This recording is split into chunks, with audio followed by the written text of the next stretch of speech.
This is the largest airplane ever built, the Hughes flying boat, nicknamed the Spruce Goose.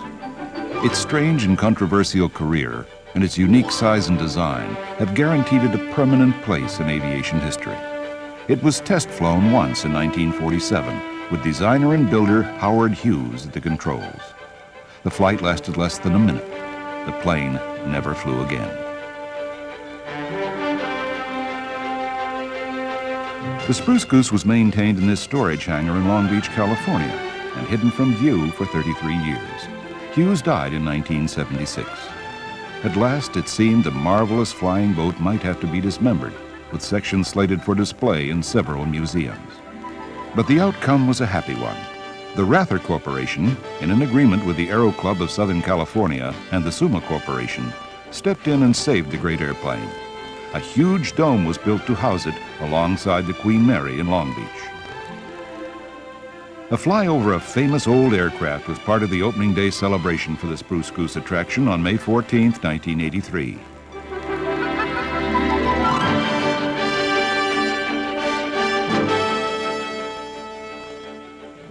Bonita and Jack Rather officiated at the ceremonies, and actor Jimmy Stewart cut the ribbon.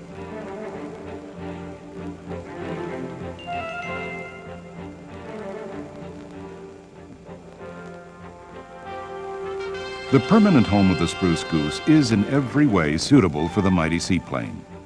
It too is unique, the largest freestanding geodesic dome ever built. It's as tall as a 13-story building and 415 feet in diameter. The chronicle of Howard Hughes, the legendary and eccentric character who designed, built, and flew the Spruce Goose, is as remarkable as that of the great airplane itself.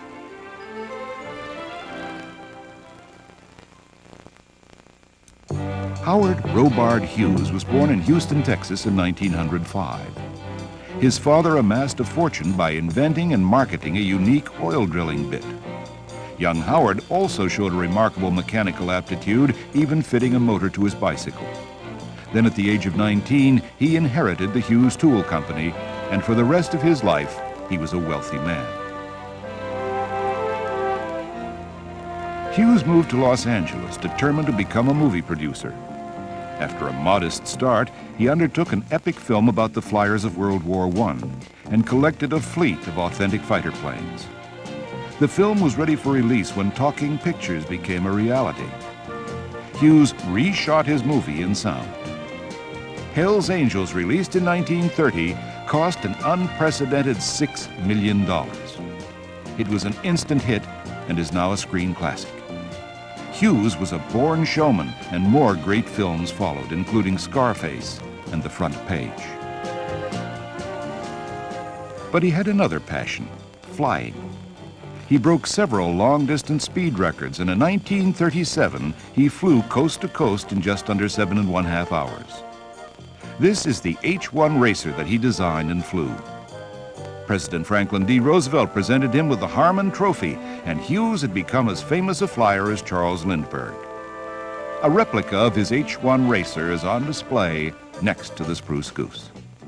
In 1939, Hughes flew around the world in a Lockheed Lodestar. He reached Paris here in half the time Lindbergh had needed 11 years before. Hughes continued eastward with refueling stops and returned to a ticker tape parade in New York. He had circled the globe in less than 4 days. It was a new record.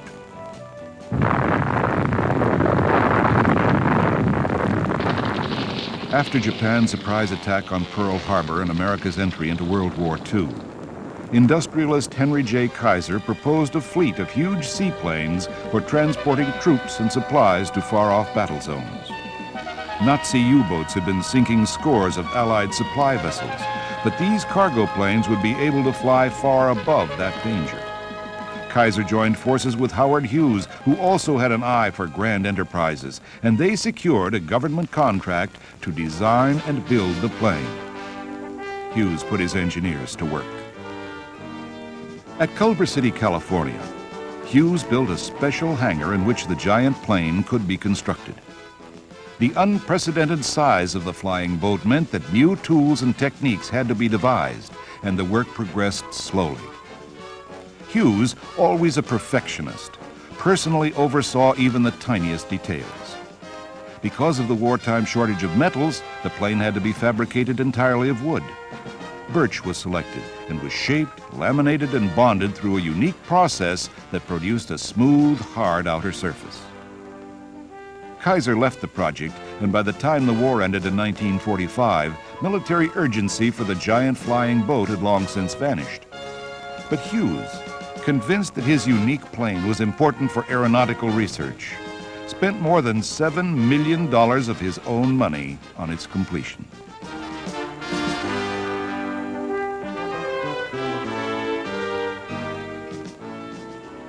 In June 1946, the plane's hull and two wing sections were moved to Long Beach for final assembly and for the eventual flight testing of the seaplane in the harbor.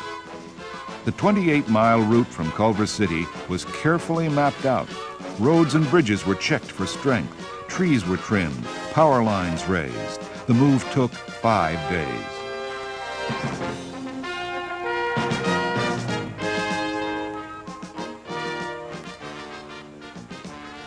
As the immense components were slowly transported toward Long Beach, 100,000 spectators lined the route, and children in nearby schools were recessed from class to watch. During the war, Hughes had also secured a government contract for a photo reconnaissance airplane, the XF-11. His customary perfectionism again delayed the work, and it was 1946 before the prototype was completed. On July 7th, Hughes flew it through a variety of tests. A propeller abruptly malfunctioned and the plane crashed in Beverly Hills.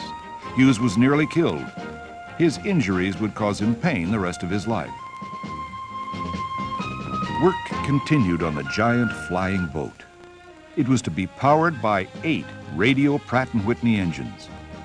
Critics claimed the huge plane would never fly, but Hughes pursued his own convictions as usual.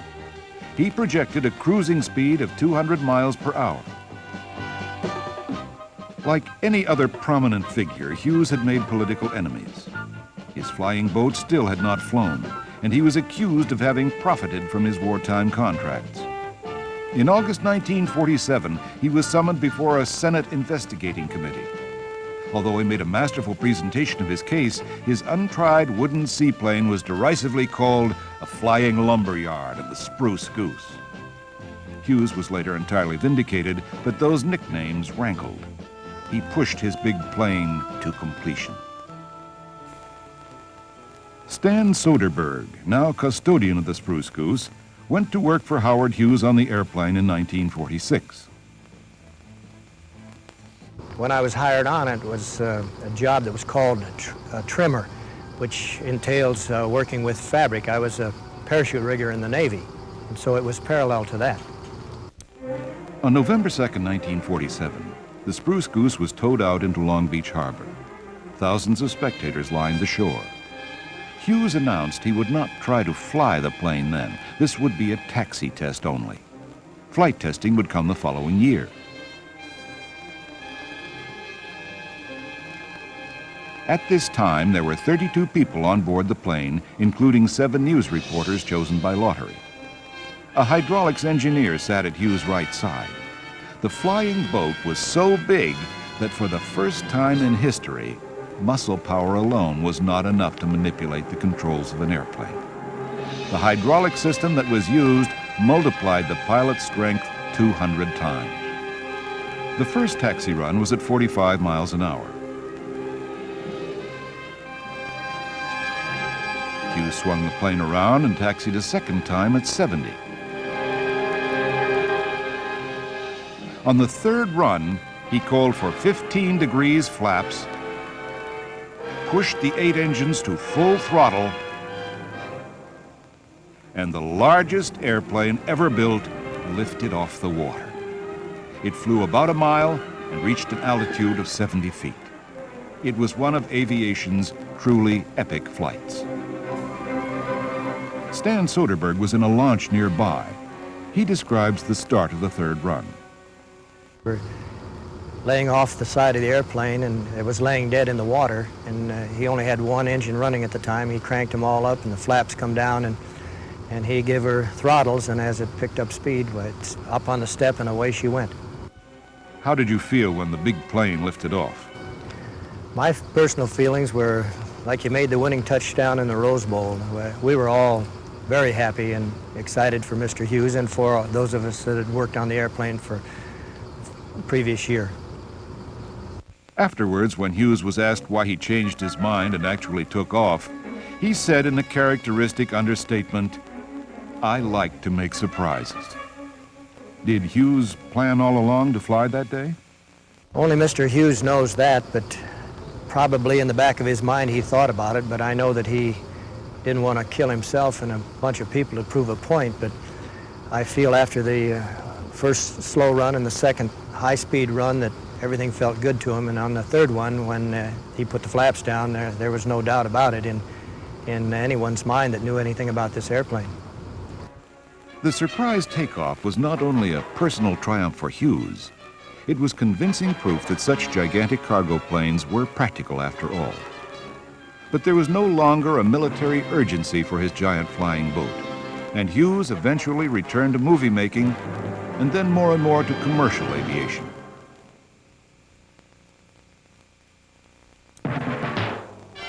The popular outcry that arose when it was thought the Spruce Goose might be dismembered proved that the great seaplane had long since established its own special place in the affections of people everywhere. As soon as it was placed on public view, it became one of the most popular attractions in the country.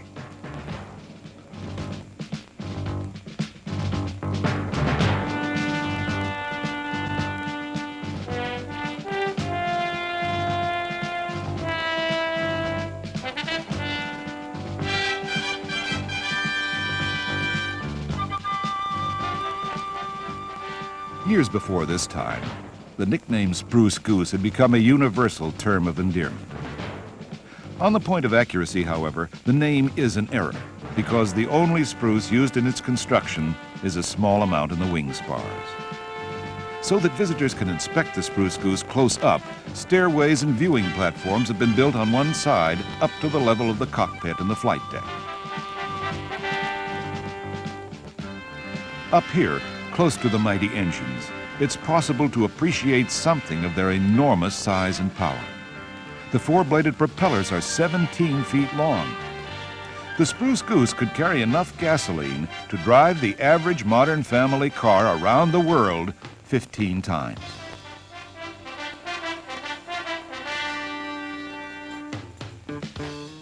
In the pilot's seat is a startlingly lifelike mannequin of Howard Hughes, dressed as he was on the day of the momentous flight. Hughes followed an individualistic approach in virtually every project he undertook, and he always preferred to act as his own test pilot. He once said, "Why should I pay somebody else to have all the fun?"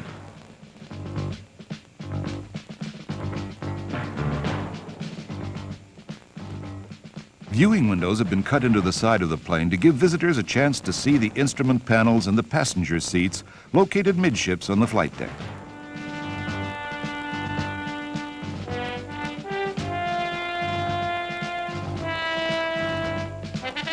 There were 2 flight engineers on duty during the flight of the Spruce Goose. Part of their job was to monitor fuel and oil and to be certain the engines responded to the pilot's commands. With 8 Pratt & Whitneys to oversee, they were busy men. The crew could enter the wing from the flight deck for in-flight inspection and adjustment of the engines. The wing, here at the point where it joins the hull, measures 13 feet between its top and bottom surfaces. On the next level below the flight deck is the cavernous cargo hold.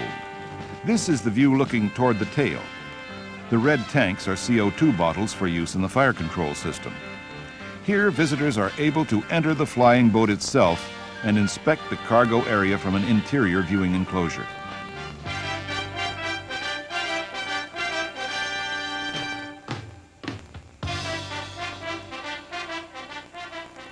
The design payload of the Spruce Goose was 200,000 pounds, equal to its own weight. It was to provide fast and safe transportation for either 750 fully outfitted combat troops or 2 tanks. This was far greater than any cargo ever dreamed of for an airplane up to that time. An authentic Sherman tank, model M4A1, widely used in World War II, is on display inside the dome next to the Spruce Goose.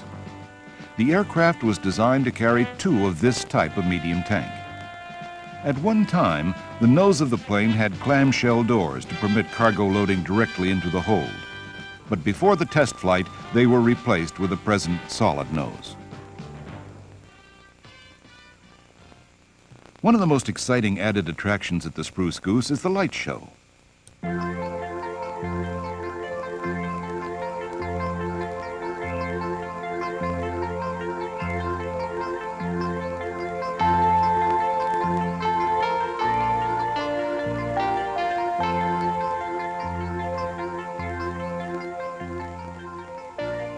Computer-operated banks of 1,000-watt floodlights in white, royal blue, red, amber, and peacock blue bathe the seaplane in ever-changing splashes of vivid color.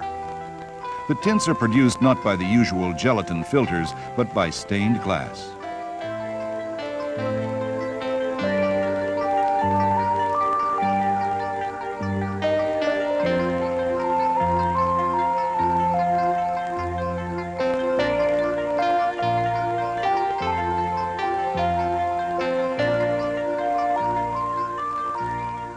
The light show offers special fun for the color photographer.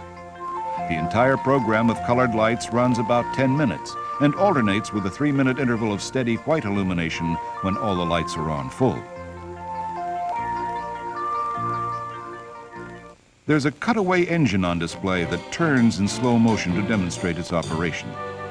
Visitors are always impressed with the fact that these engines, built well before the jet age was born, are rated at over 3,000 horsepower each, and the plane has 8 of them.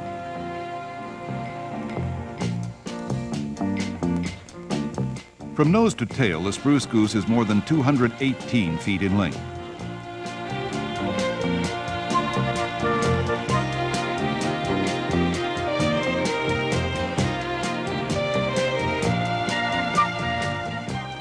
Its wings stretch 320 feet from tip to tip, longer than a football field.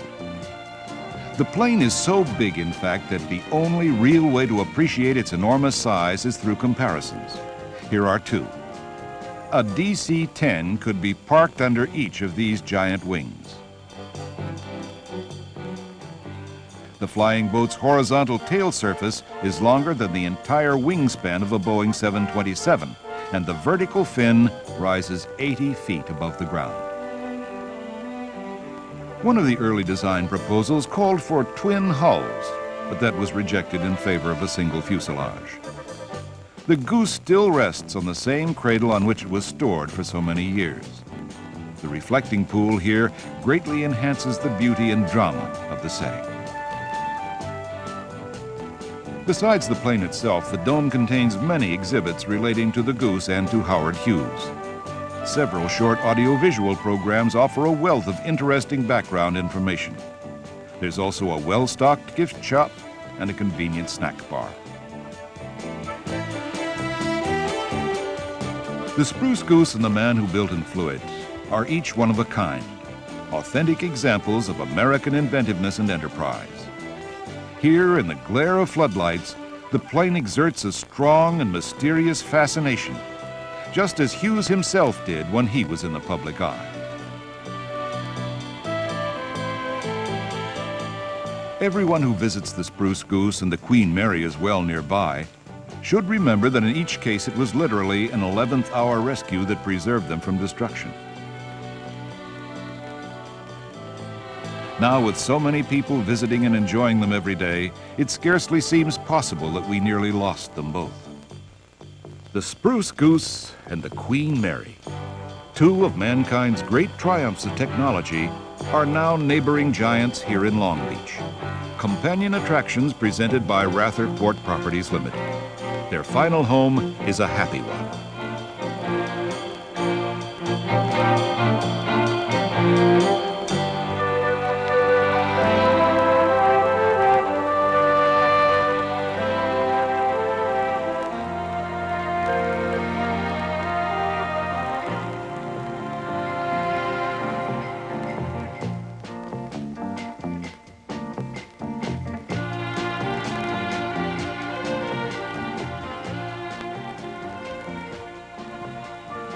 Howard Hughes, a master showman with an eye for grand enterprises, would still feel very proud of his famous flying boat.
The Royal Mail ship Queen Mary is the most famous of all transatlantic luxury liners.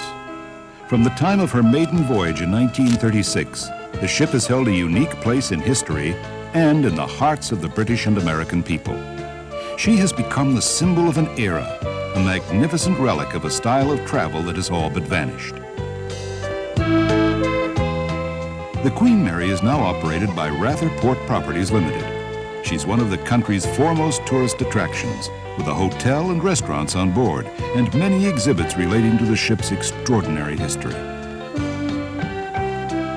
Alongside her is the world's largest geodesic dome, which houses a companion attraction, the Spruce Goose, a famous flying boat built by Howard Hughes. The Queen Mary, once the premier liner of the North Atlantic Service, has been permanently berthed here in the harbor of Long Beach, California since 1967. How did this famous British ship find her final home in a Pacific port? Her story actually begins over a century and a half ago.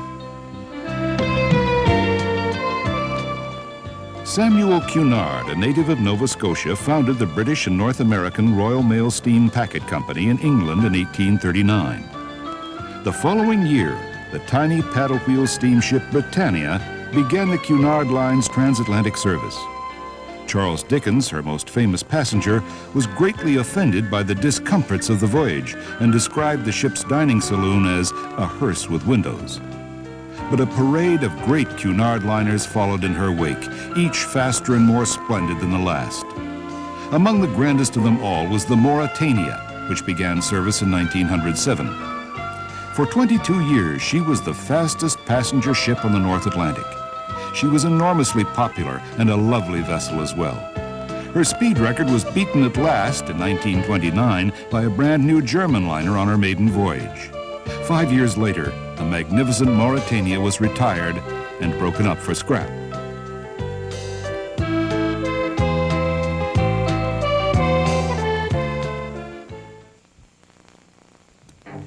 Construction of the Queen Mary was begun in the shipyard of John Brown of Clydebank near Glasgow, Scotland on December 1st, 1930. From the start, the ship was known only as Job Number 534. She was not given her name until the moment she was launched. A long shutdown caused by the Great Depression delayed her completion. But with financial help from the government, the men were brought back to work, and the huge ship was finished at last. On September 26, 1934, a cold, rainy day, King George V and Queen Mary of England greeted the huge crowd that had come to see the launching of Job Number 534. It has been the nation's will that she should be completed, and today we can send her forth, no longer a number on the books, but a ship with a name. The time has come for Queen Mary to reveal the name of the new liner.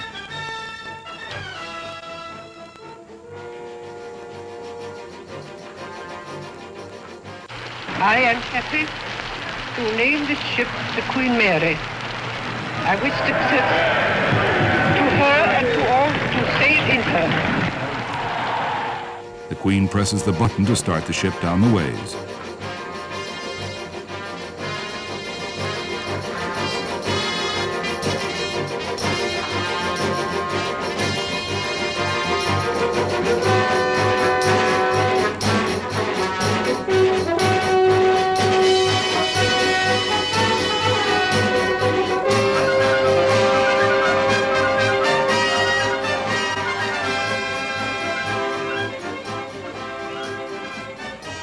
The River Clyde had to be widened at this point to accommodate the Queen Mary's 1,020-foot length.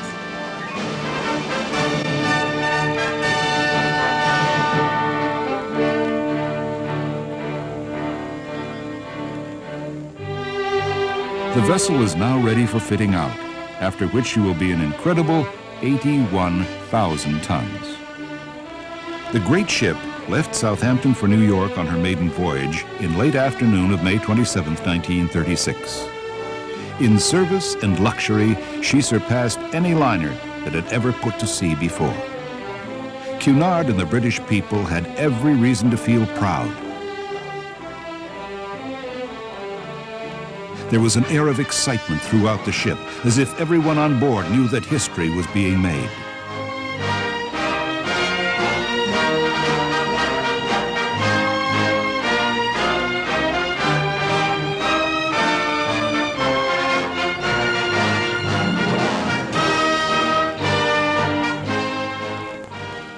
She arrived in New York on June 1st to an exuberant American reception. The new vessel had become instantly popular. She continued a regular schedule of successful transatlantic crossings for the next 3 years, vying with the Normandy, pride of the French line, for the title of the fastest liner afloat.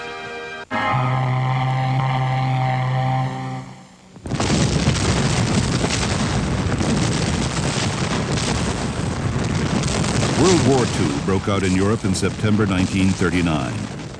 The Queen Mary and the first Queen Elizabeth, Britain's 2 largest liners, were soon taken into government service as troop transports. Both were radically altered inside and out. This RAF orderly room was formerly the Queen Mary's nursery. In 1942, briefly and for the only time, the 3 greatest liners ever built, the 2 Queens with the Normandy at the left, were tied up alongside each other in New York. This is one of the most dramatic pictures in all of maritime history.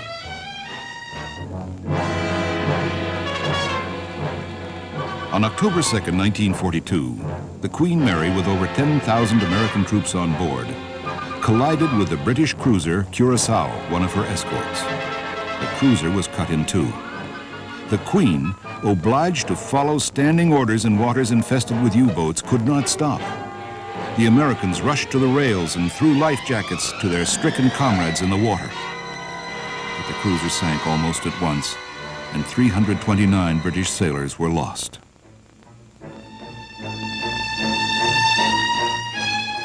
After that dreadful tragedy, the Queen Mary's severely damaged bow was repaired, and she returned to her troop-carrying duties.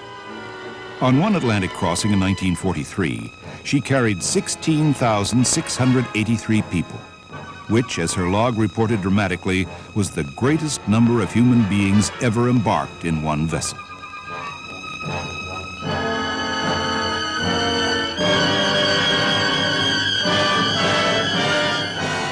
The Queen Mary was armed with anti-aircraft guns, and the British and American gun crews drilled regularly. Fortunately, the ship was never fired upon and was never obliged to fire a shot at an enemy. The Queen shuttled Allied troops all over the world, usually sailing alone. Her great speed provided more safety than a slower convoy would, and she could easily outrun enemy submarines. She even visited South America. In tropical waters, the ship, which had no air conditioning, became extremely hot below decks. As many veterans recall, conditions on board were unbelievably crowded. Every inch of space was used. Bunks were even jammed into the empty swimming pool.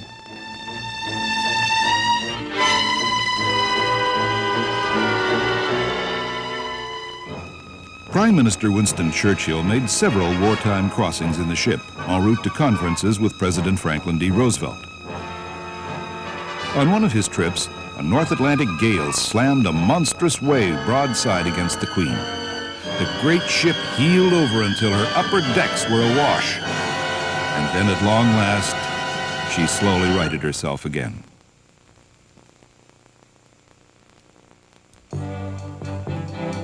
With the end of World War II in 1945, the Queen Mary engaged in the happy task of carrying American GIs back to the States.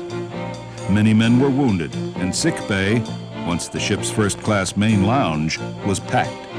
For every man on board, time couldn't pass fast enough. The war was over at last, and they were going home.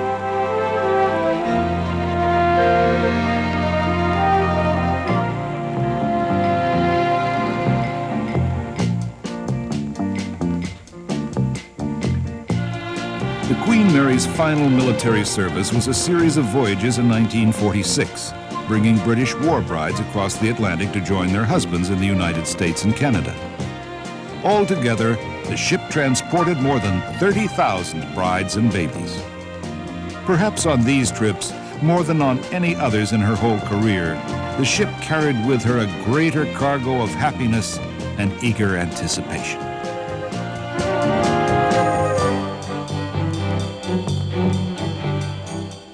The Queen Mary underwent refitting for her return to transatlantic passenger service.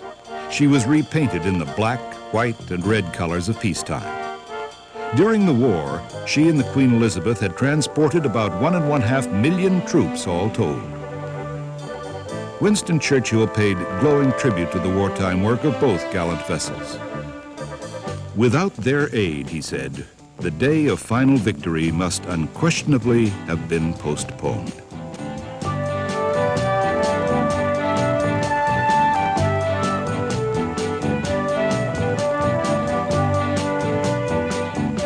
When she left Liverpool in the summer of 1947 on her first post-war commercial voyage, her suites and first-class staterooms were even more luxurious than before.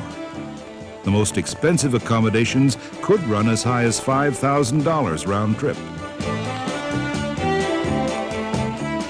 Newly redecorated suites and staterooms, their walls gleaming with paneling and inlays, showed in exquisite workmanship why the great vessel had always been known as the Ship of Beautiful Woods.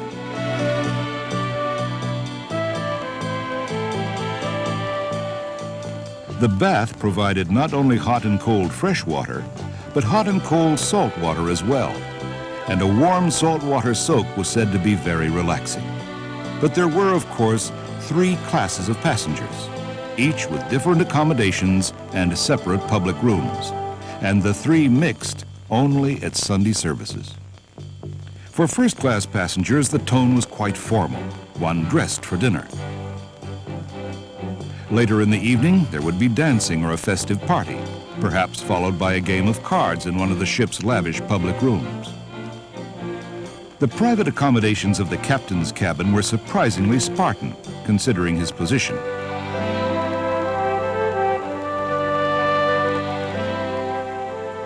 An invitation to visit his sitting room for tea was extended to many distinguished passengers.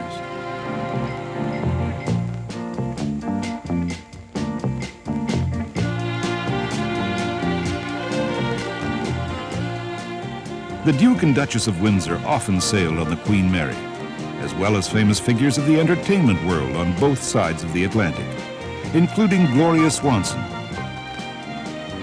Noel Coward, Fred Astaire, and Laurel and Hardy.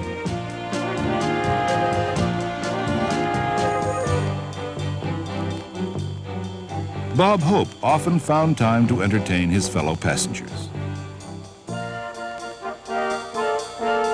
In August 1938, the Queen Mary had been the first passenger steamship ever to cross the Atlantic in less than 4 days. Her average speed then was over 31.5 knots. For the 20 years of her post-war career, she continued to be a fast and comfortable ship, carrying on with the Queen Elizabeth the weekly transatlantic service for which the 2 great vessels had originally been designed.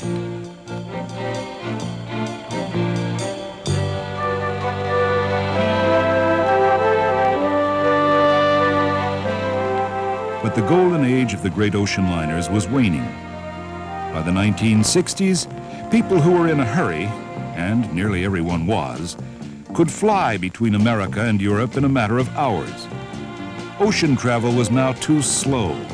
Leisurely shipboard luxury fell out of favor, and the Times of London called the Queen Mary and her companions in the Atlantic service limping leviathans. Passenger revenues plummeted. The ship was losing £750,000 a year, and in May 1967, when she was 31 years old, she was taken out of service. The possibility grew that she might be scrapped. At very nearly the last minute, the city of Long Beach bought the vessel from Cunard. The Queen Mary would be moored at that California port to serve as a convention center and tourist attraction.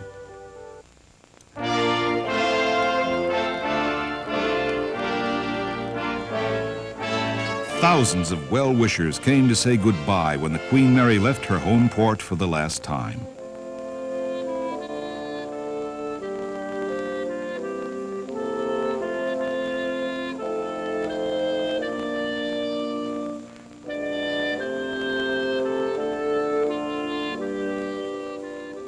She was too big for the Panama Canal. On her final voyage of 40 days and more than 14,500 miles, she carried nearly 1,500 passengers through the storms of Cape Horn and around South America.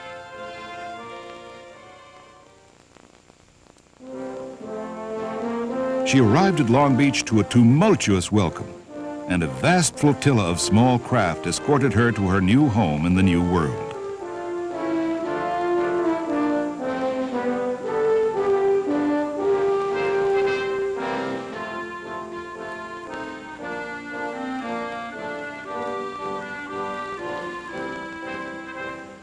The liner was put into dry dock in the U.S. Naval Shipyard in Long Beach, the only dock in California large enough to accommodate her.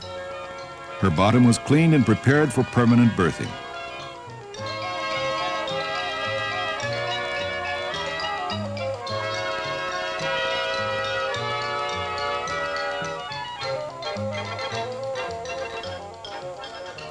Parts of the Queen Mary's interior had to be renovated before she would be ready for her new career.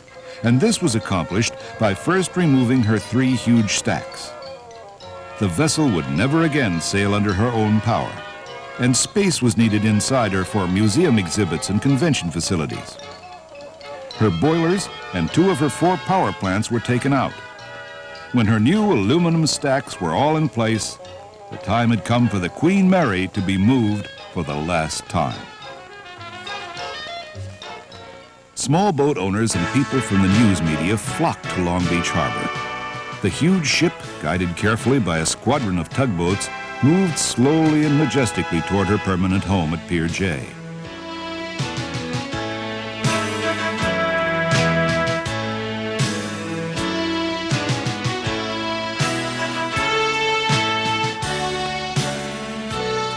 Her new berth, with its access towers and mooring facilities, was all ready for her.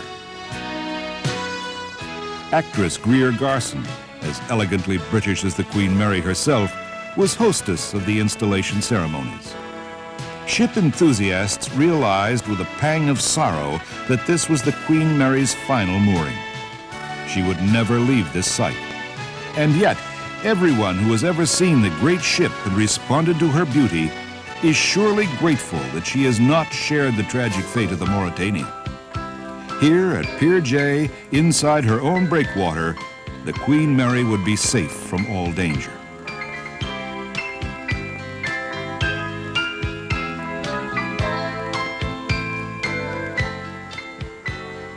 The vessel was later leased from the city of Long Beach by the Rather Corporation and is now operated not only as an attraction, but also as a first-class hotel.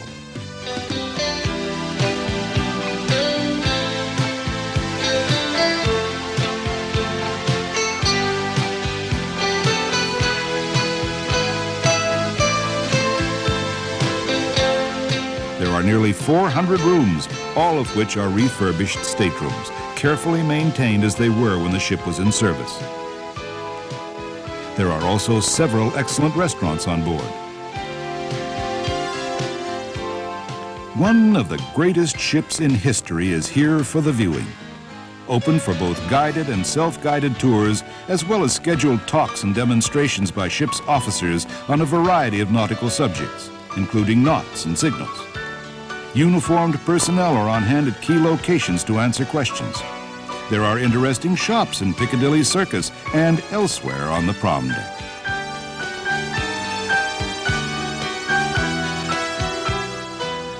The coastal setting here at Long Beach is filled with variety and interest.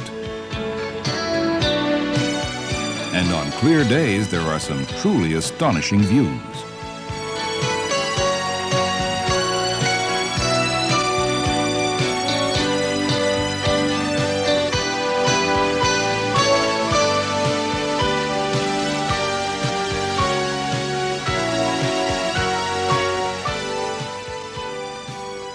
The wheelhouse, which was off limits to passengers when the vessel was underway, is now a high point of the ship's tour.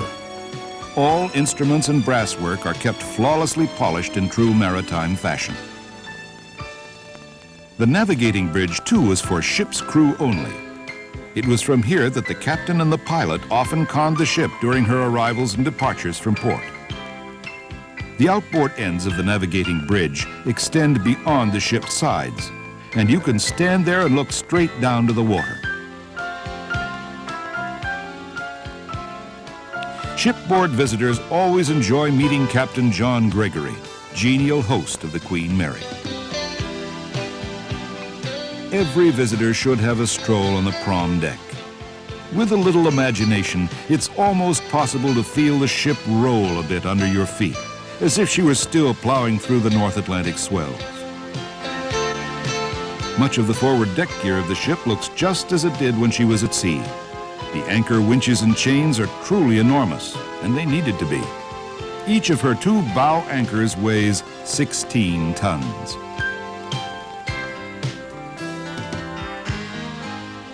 There are many reminders on board of the Queen Mary's illustrious wartime career.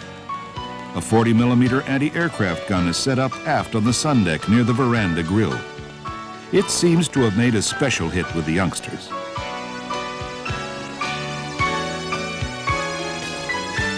Farther forward on the sun deck, there are extensive exhibits relating to the war, and shipboard scenes have been recreated that stir the memories of those veterans, British and American alike, who visit the vessel. A number of the scenes are based on documentary photographs of the period.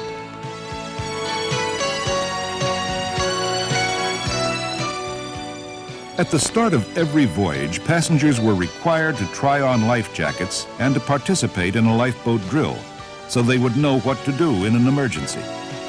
Experienced officers now conduct demonstrations of these procedures and even lower one of the Queen's lifeboats some distance over the side.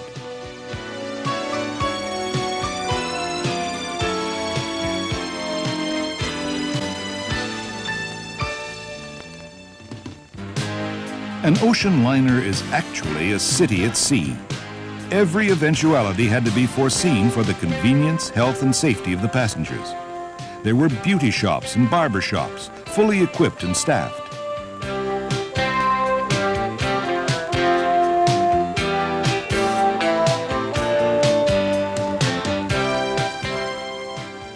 There was a doctor's dispensary on board, an infirmary, and even a small operating room with a surgeon on call.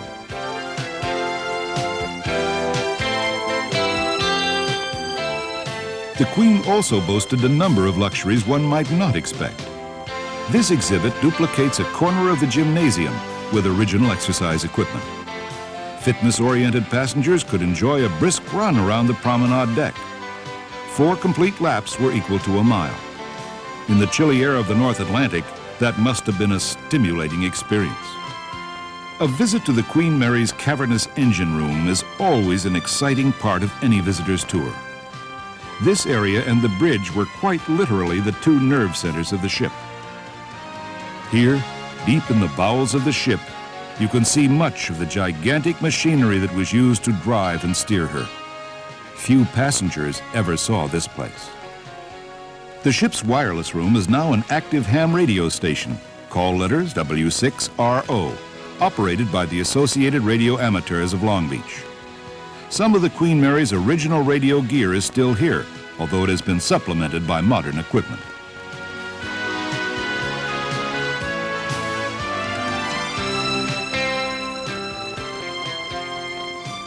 Paul Lincoln, master ship model maker and consultant in maritime history, works in his shop on board the Queen Mary. The model here is of the Triumph, a British 74-gun ship of the line launched in 1764. All parts are handcrafted by Paul himself.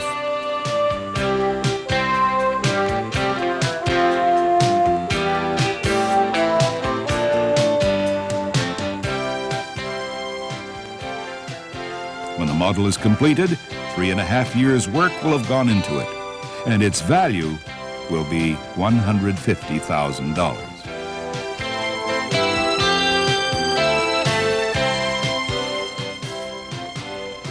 The Grand Salon, seen here as it was in the 30s, is the largest room on any passenger ship.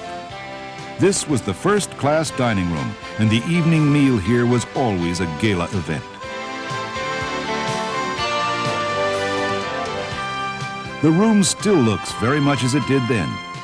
It's used now for meetings and banquets, and following the elegant Queen Mary tradition, a champagne brunch is served here every Sunday in a comfortably informal atmosphere. The brunch is rated as one of the finest anywhere. The observation lounge, considered by many visitors to be the most colorful and exciting room on the ship, is located on the prom deck. This was the cocktail bar for first-class passengers, and the atmosphere and Art Deco elegance of the 30s have been carefully preserved.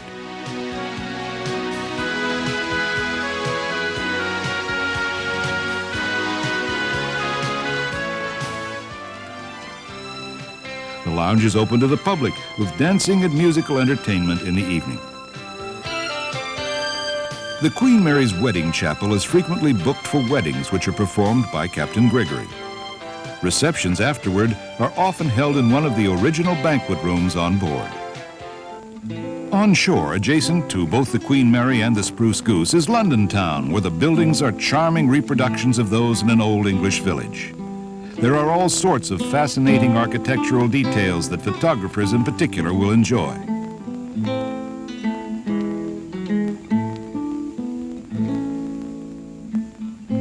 London Town offers a variety of fascinating gift and souvenir shops and several inviting restaurants, including the English pub.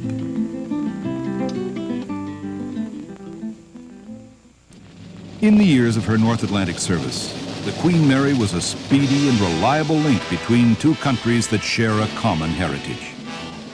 It's been said that no other ship since the Mayflower has been held in such affectionate regard on both sides of the ocean. Born in Great Britain, now permanently docked in America, the gallant Queen Mary links us still.